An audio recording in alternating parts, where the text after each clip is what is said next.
Salut les amis, salut à tous.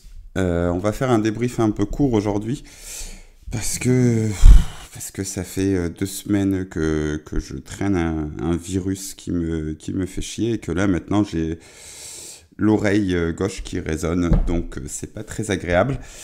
Euh, donc on est ici pour parler de OM Lorient, cette victoire attendu, comme mis dans le titre, attendu, mais peut-être inutile, puisque,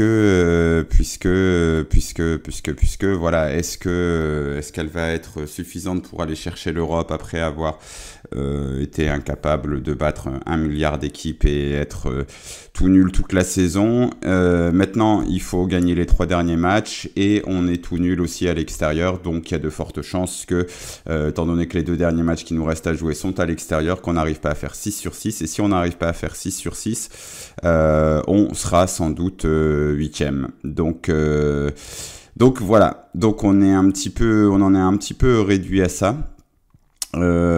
On va aussi signaler à ceux qui nous regardent peut-être via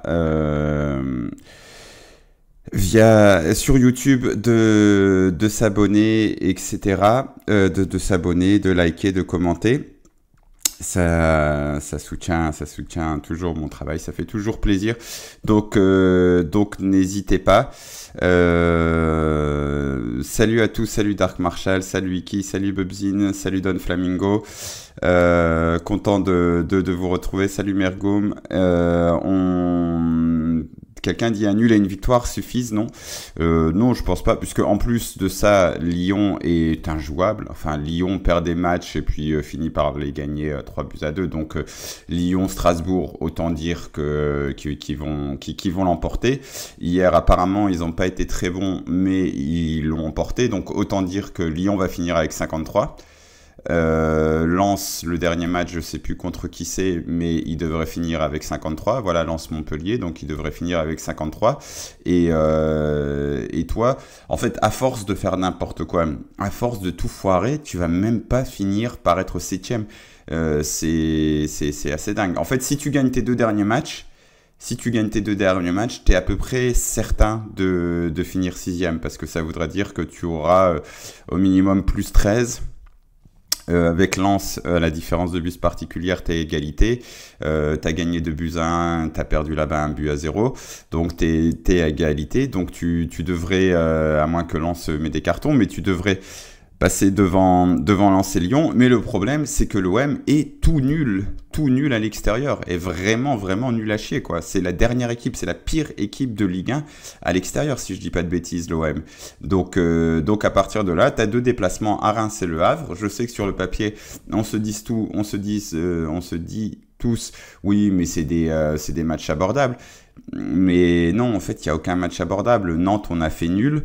Metz, on a fait nul. Il n'y a que Lorient et Clermont qu'on a battu. Donc là, étant donné que Le Havre et Reims, ils sont devant, Toulouse, on a fait nul. Rennes, on a perdu.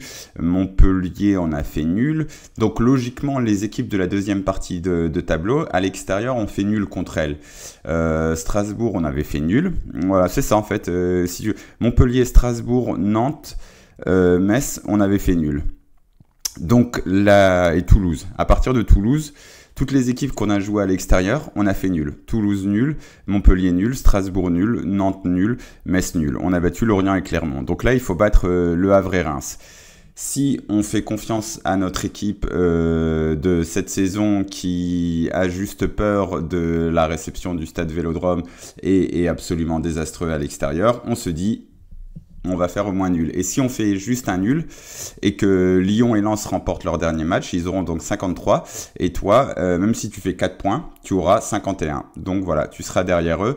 Et c'est assez triste comme... C'est assez triste comme constat à faire quand même, hein, comme constat à faire. Franchement, cette saison en championnat, mais ça a été un tel gâchis.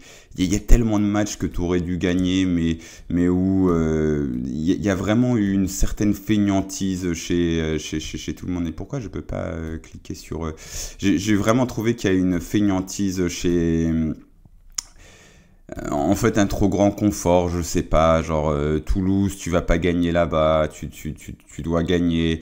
T'as des matchs en début de saison, bon, contre Metz, contre Brest, t'es à 10 contre 11 une grande partie du match, tu gagnes pas. Bon, est-ce que, voilà. Et puis, le passage de Gattuso aussi, il aura été catastrophique en vrai, quand on voit que voilà, on a perdu à Lyon, on n'a pas réussi à battre Metz à domicile, on n'a pas réussi à battre Brest à 10 contre 11, on n'a pas... Enfin, ça a été le nombre de points que l'on a perdu à cette époque-là avec Janvier Gattuso, ça a été chaud, voilà, Strasbourg, tout. En fait, je suis assez pessimiste. Alors après on peut... Apparemment, hier soir, après le match, Pablo Longoria est passé dans les vestiaires pour rappeler à tout le monde d'une qualification européenne. Donc, on verra bien. Est-ce que ça va leur parler? Sincèrement, je pense que ce groupe, en fait, ce groupe, il est un peu amorphe. Il a vécu trop de choses cette saison. Et il n'a pas spécialement le caractère pour aller chercher autre chose. Donc, en fait, à un moment, quand tu es à l'extérieur, si t'as pas la peur des supporters, bah tu te laisses vivre. Et si tu te laisses vivre, t'es pas assez bon pour gagner des matchs en te laissant vivre cette saison à l'Olympique de Marseille. Et je vous lis un peu dans le chat. Je vois, après, on joue des équipes en vacances, pas vraiment comparables avec ce qui se passait avant en soi. Oui et non, parce que Toulouse, ils étaient déjà en vacances, on n'a pas réussi à les battre. Leur stade était plein parce que voilà, recevoir l'OM, c'est une affiche. J'ai vu aussi quelqu'un qui disait ouais, Reims, ils gagnent plus un match. C'est vrai que Reims, ils sont dans une situation compliquée, mais Reims, ils viennent d'aller faire match nul à Brest. On sait que tu aurais perdu à Brest dans tous les cas. Donc depuis que Will Steele est parti, bon, le premier résultat est pas désastreux. Là, il va y avoir la réception de l'OM, le stade il va être plein, il va y avoir une certaine motivation. Je parle comme si on allait jouer l'Inter et le Milan AC, c'est juste que je suis mais complètement résigné sur cet OM à l'extérieur, complètement résigné. Et le Havre n'est pas complètement sauvé non plus. Faut se dire que bon, après il devrait l'être quand même. La dernière journée, il y a encore ouais, même pas en fait, oui, bon, ils le sont sauvés, ils le sont. Mais oui, bon, bref, voilà. Il faut gagner ces deux matchs. On verra mercredi s'il y a tout petit espoir de finalement aller chercher la 6e place. C'est faisable, mais il va falloir changer l'histoire de cette saison. Parce que vraiment, alors attendez, je vais aller voir. On doit pouvoir trouver ça, le classement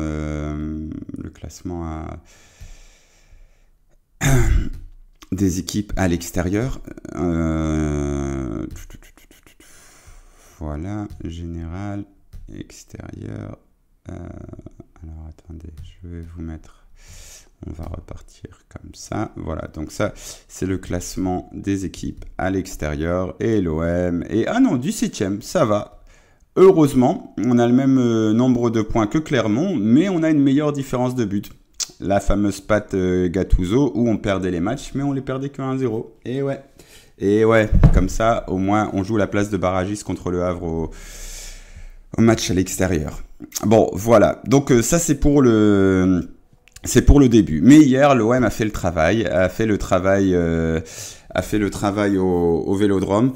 Snally 88 qui dit pour moi tout se joue mercredi, si on gagne on sera en position favorable.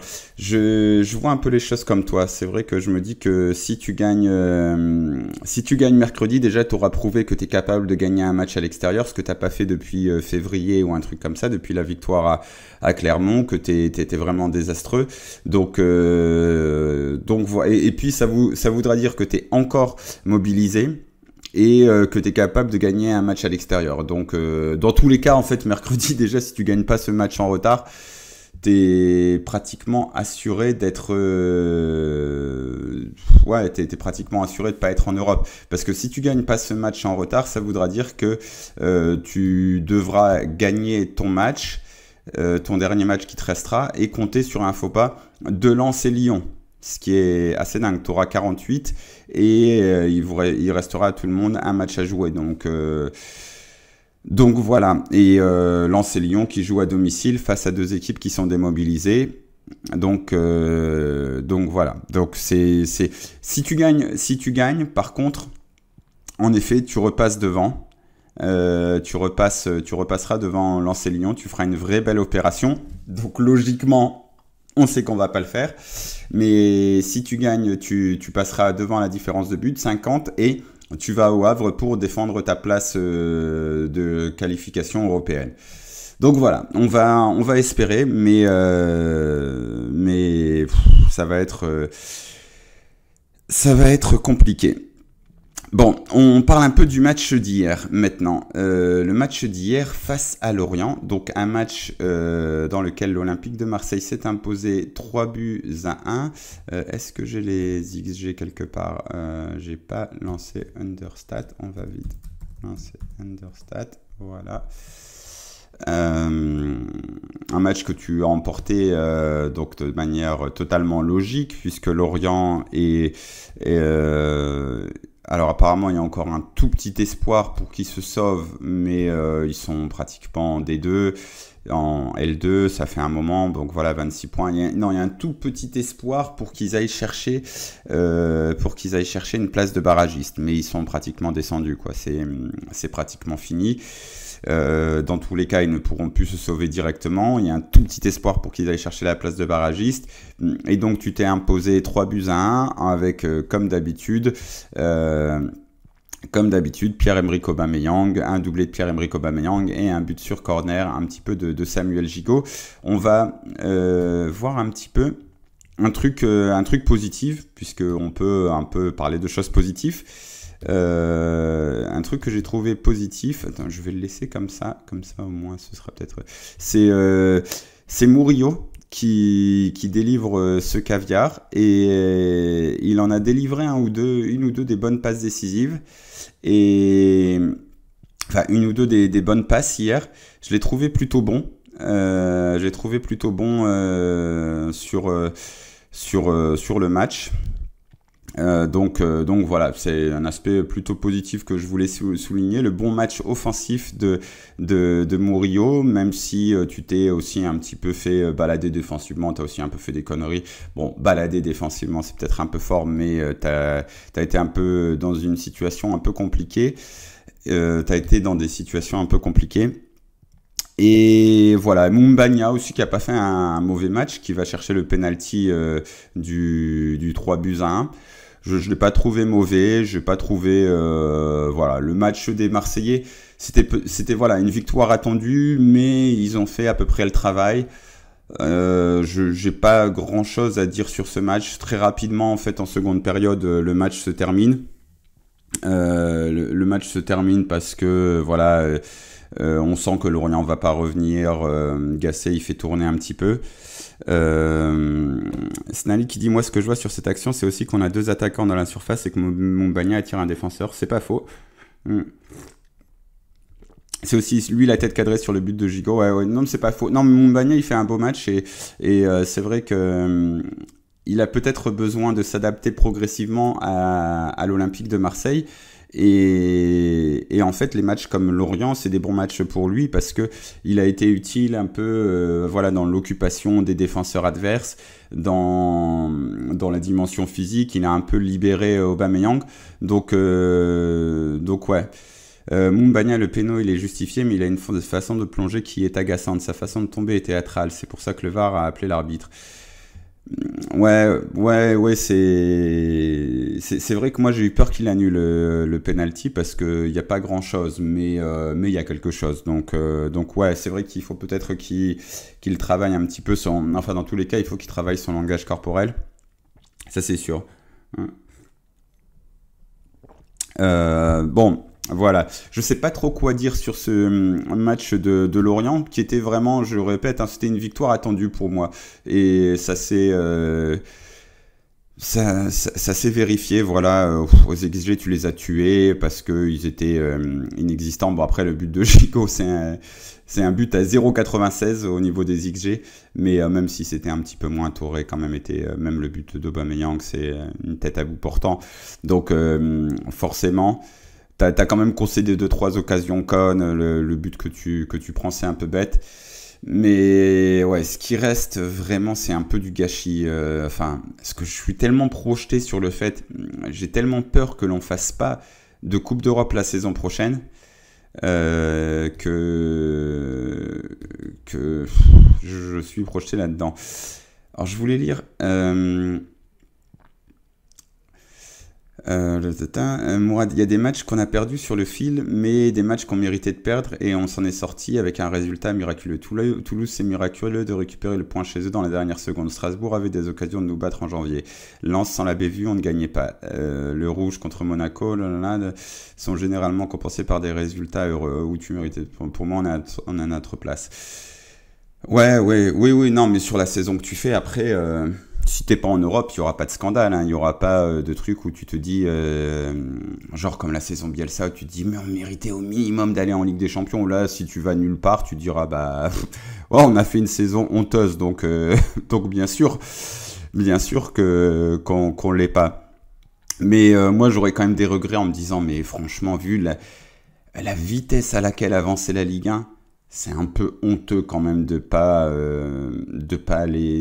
au moins être en Conference League, quoi. T'avais largement la place d'aller en Conference League. Bien sûr, Lyon, ils font une remontada, c'est extraordinaire. Ils ont gagné, je crois qu'ils ont gagné 9 de leurs 10 derniers matchs, un truc comme ça. Ils sont injouables en ce moment. Mais au-delà de ça, ouais, en fait, t'aurais dû... Tu devrais être depuis un long moment au moins 7e assuré. T'es incapable de l'être. T'as été incapable. Donc ça va être une saison pleine de regrets. À moins d'aller chercher ces 2 dernières victoires. On peut peut-être se dire, écoutez, c'est peut-être faisable. Moi, tu as pensé quoi de la saison de Dieng? Demande Tisco 972. Dieng, j'ai un peu peur qu'il soit passé à côté de sa carrière, quoi, qu'il est en train de passer à côté de sa carrière tout court. Donc, entre une ou deux blessures à gauche, à droite, j'ai l'impression aussi qu'il arrive à Lorient un peu en mode oh, moi je suis Bamba Dieng qui vient de l'OM, respectez-moi, mais voilà, ça se passe pas très bien. Il y a d'autres attaquants, l'autre Bamba qui est arrivé, qui a prouvé que c'était possible de marquer des buts à Lorient. Et Bamba Dieng, je pense au niveau de la gestion par l'OM de sa carrière, on ne l'a pas aidé, mais lui ne s'est pas aidé non plus. Donc je pense que là, il est l'heure d'une grosse remise en question. Et sinon, voilà. On a gagné, mais il n'y avait rien en face. Sinon, tu penses quoi des banderoles? Elles m'ont un peu fait rire. Je suis un petit peu résigné aussi j'ai l'impression qu'on tourne en rond en fait au stade Vélodrome, parce que d'un côté il y a une banderole qui dit cassez-vous tous, et de l'autre il y a une autre banderole qui dit à quand un projet durable, stable. Bah écoutez les mecs, on peut pas tout avoir, hein, on peut pas tout avoir. Il y a un moment où en fait l'OM en soi, enfin tout dans l'OM est contradictoire. C'est-à-dire que on peut pas mal critiquer je pense que les supporters ont aussi vécu une saison compliquée, mais sans les groupes de supporters, on vit rien, et l'OM n'a plus beaucoup d'actifs. C'est-à-dire que le stade Vélodrome reste quand même... Enfin, les gens qui sont dans le stade Vélodrome restent quand même l'actif principal de l'Olympique de Marseille.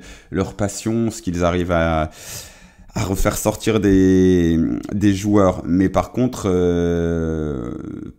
oui, voilà, il y a un problème au niveau où cette saison, ça a plus participé à l'instabilité qu'à la stabilité, quoi. Donc voilà. Donc qu'est-ce que vous voulez faire? Écoutez,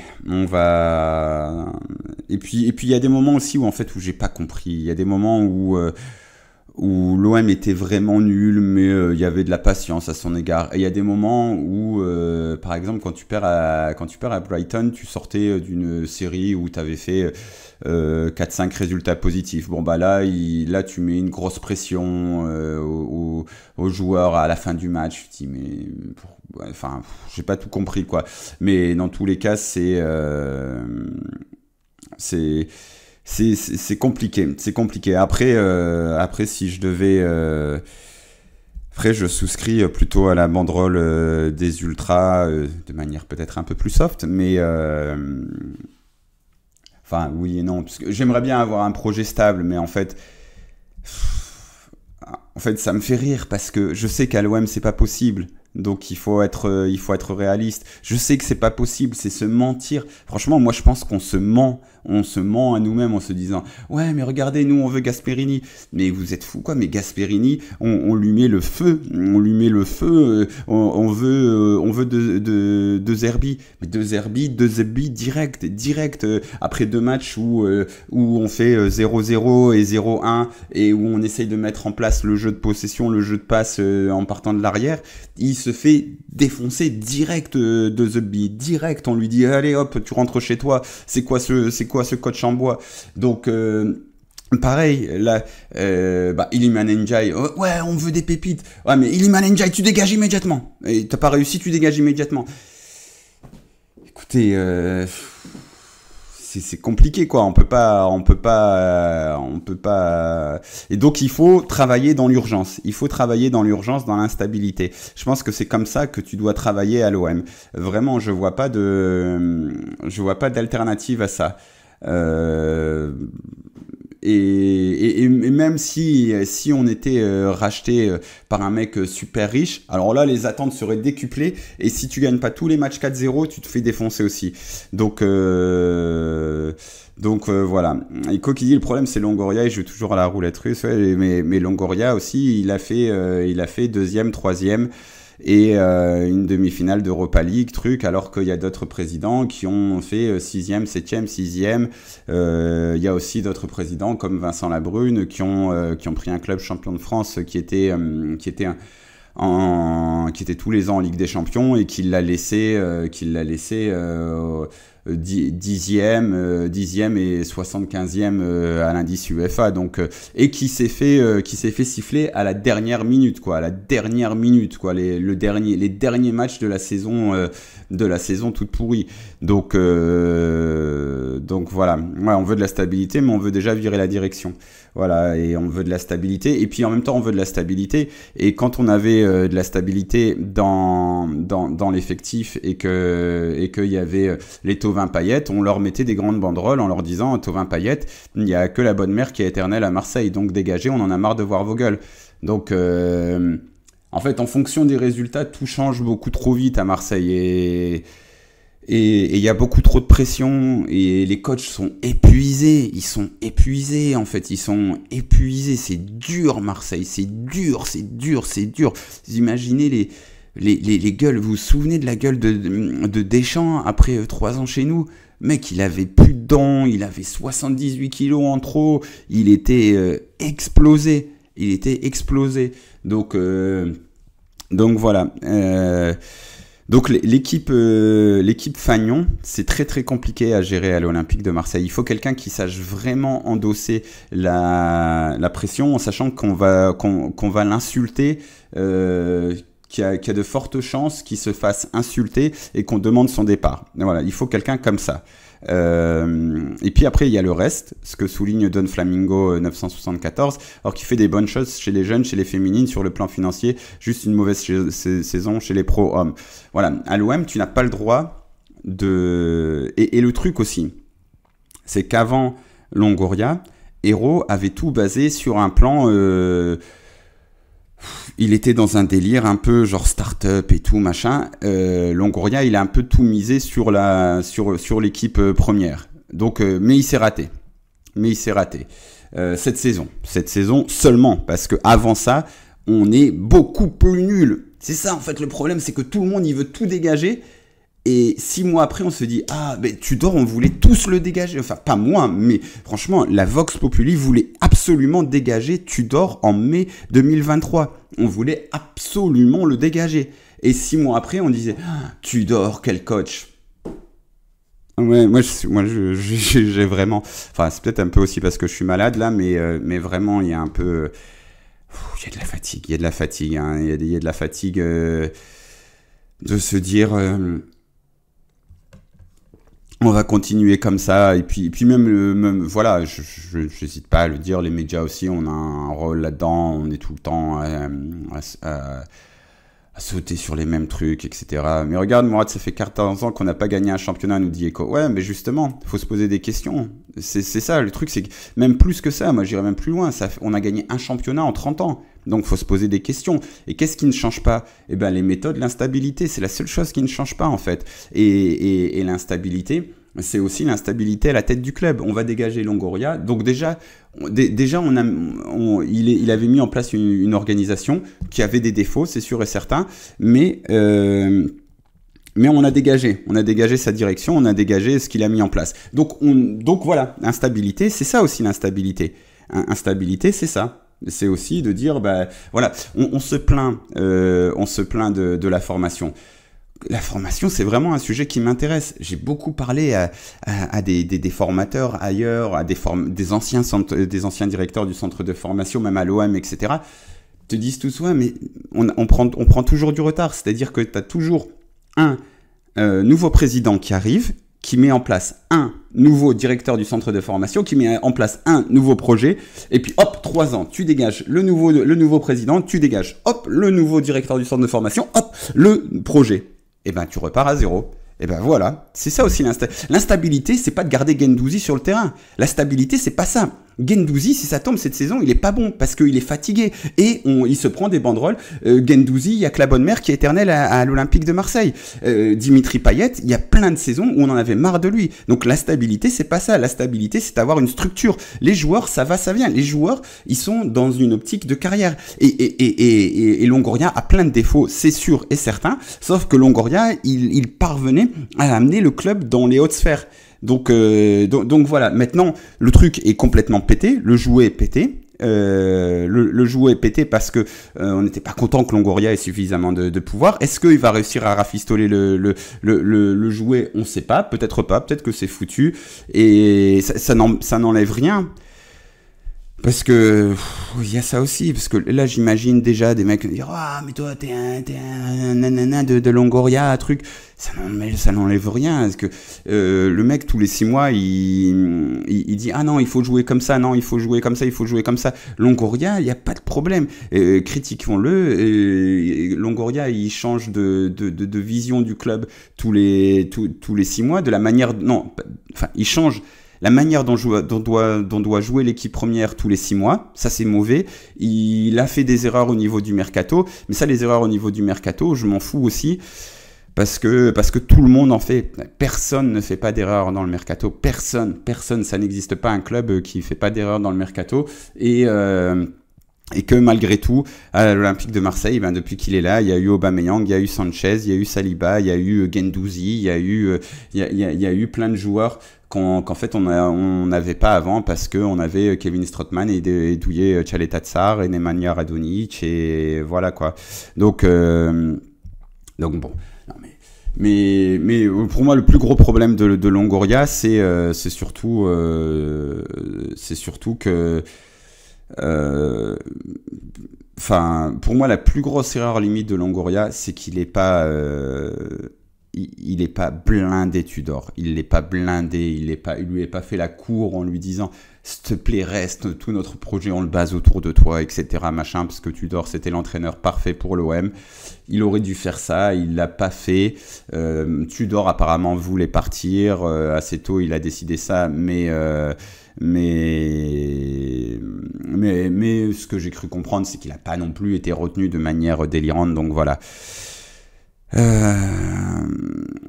Voilà, mais oui, de passer de Tudor à Marcelino, c'est problématique. Snally, ouais, carrément, non, mais c'est ça le plus gros problème de Longoria, c'est Je pense qu'il part dans trop de sens au niveau du jeu, au niveau du truc. Il est tout le temps à se dire « Ah bah non, finalement c'est comme ça ». Et je pense que la défaite contre Annecy l'an dernier, elle a fait des ravages. C'est-à-dire qu'après ça, il s'est dit « Oui, ben il nous faut de la structure maintenant. Il nous faut un truc bien structuré, machin ». Et son truc bien structuré, il s'est dit « Ah, moi j'ai mon ami Marcelino, c'est un mec qui fait des trucs bien structurés, et il s'est peut-être un petit peu laissé déborder par la culture de l'instant en fait. Il s'est parce que même avec des structures, des machins, des fois tu prends des buts. Et parce qu'il a dit oui, les équipes qui gagnent des titres, c'est les équipes qui sont structurées. À mon avis, il a fait une erreur là. Donc voilà. Donc c'est le truc. Bon les amis, on va peut-être pas, mais vraiment je suis pas en très très grande forme. Il faut que je me repose un petit peu. Et puis on va se retrouver bientôt puisque donc il y aura ce match à Reims où on saura si l'OM jouera une Coupe d'Europe l'an prochain ou non, parce que je pense que vraiment si t'arrives pas à battre Reims qui est 11e, qui ne gagne plus un match depuis je sais pas combien de temps. Franchement, c'est bon. On ferme le banc. En plus, cette saison, elle a été longue, elle a été éprouvante pour tout le monde. Franchement, si tu bats pas Reims, c'est bon. Allez, arrête-toi et rentre chez toi. Et faudra dégager des joueurs. Et pour la saison prochaine, j'ai vu aussi au début, quelqu'un parler de Fonseca. Écoutez, Fonseca, c'est plutôt un bon coach. C'est quelqu'un que j'apprécie. Voilà, qui a fait du très bon travail au Shakhtar d'ailleurs, où il avait fait une campagne de Ligue des Champions assez incroyable. Dans son groupe, il y avait Manchester City et le Napoli. Et une dernière équipe, je sais plus qui, mais il avait réussi à finir devant le Napoli de Sarri. J'avais vu des matchs extraordinaires vraiment où ça ressortait très bien. À Lille, c'était très bien aussi. Après, c'est pas quelqu'un qui fait surperformer spécialement ses équipes. Bon, voilà, s'il termine 3e cette saison, c'est très bon pour le LOSC, mais ça va pas beaucoup au-dessus. Après, l'OM, ça veut dire que s'il nous fait pas surperformer, mais performer à notre juste niveau, on terminera 3e, 2e, 3e de Ligue 1. Donc ce serait déjà excellent. Le style de jeu est bon. Lille, ça fait quelques années quand même qu'on prend du plaisir à les regarder, même s'ils ont cette tendance à se prendre les pieds dans le tapis au dernier moment, mais voilà. J'aime beaucoup Paulo Fonseca et je serai vraiment très très impatient de voir ce que ça donne. Don Flamingo qui dit nous, pas de circuit de passe, pas de système préférentiel, pas d'automatisme. Tiens, je vais terminer là-dessus. Alors je vais prendre un peu de thé et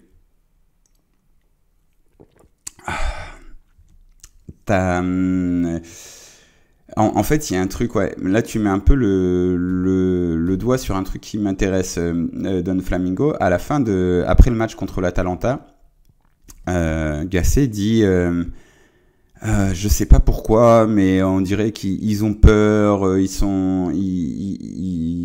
presque de la timidité, ils arrivent pas à jouer à l'extérieur, je comprends pas pourquoi, machin truc.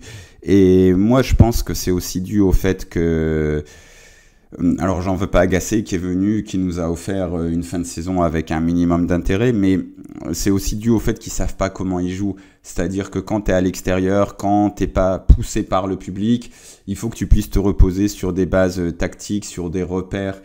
Tu sais que lui, il va partir comme ça dès que tu as la balle, lui, il va partir comme ça, lui, il va faire ça. Tu es moins bon, tu te prends des taquets, il y a le public qui est contre toi, mais tu sais qu'il y a ça, et ben tu peux te reposer et là reprendre petit à petit confiance. Et là, nous, on n'a pas ça parce qu'on change de manière de jouer à tous les matchs. À la décharge de Gasset, il y a eu beaucoup de blessés. Alors qu'au Vélodrome, bon, même si tu as un plan un petit peu à l'arrache avec qui est disponible, qui est pas disponible, tu peux te dire ok, bon ben je peux pas me reposer sur le fait que je sais que dès que je contrôle le ballon de dos au but, j'ai un appel sur le côté gauche. Tu peux pas te reposer là-dessus, mais tu peux te reposer sur le public qui va t'encourager, sur le fait que tes partenaires ils vont mettre un surplus d'engagement, donc tu peux te reposer sur d'autres choses, ce qui fait que tu peux prendre confiance un petit peu. Mais quand tu es à l'extérieur, quand tu n'as pas de jeu, quand t'as pas de jeu bien défini, où tu sais exactement ce que tu veux faire, et ben en fait, t'essayes, tu prends le ballon et puis t'essayes de te mettre en confiance comme tu peux, mais t'as pas de structure, donc tu t'effondres. Donc c'est le gros problème. Et donc les circuits de passe, les systèmes préférentiels, les automatismes, tout ça, c'est ça aussi. En fait, la tactique, c'est ça aussi, c'est de savoir l'an dernier, tu le savais que tu allais avoir les ailiers qui allaient partir. Même dans le match contre Annecy, en fait, où tu t'effondres en première période, bon, tu avais décidé, ok, Klos et c'était Tavares ou Caboret, ils devaient rentrer dans l'axe pour faire les appels, machin, en partant des côtés. Tu le savais qu'ils allaient le faire et tu avais certains repères. Là, t'as aucun repère, donc tu as fait toute la saison à l'arrache. Donc voilà. Donc on va espérer 2 victoires. On va se laisser et on va se dire à très bientôt les amis. J'espère que je serai en meilleure forme. Et voilà. Je vous dis à très bientôt et puis dans tous les cas, la semaine prochaine, on se fera aussi un petit live bilan de la saison. Je pense qu'on se fera ça et voilà. Bon allez, je vous laisse, je vais boire de la tisane. Ciao les amis.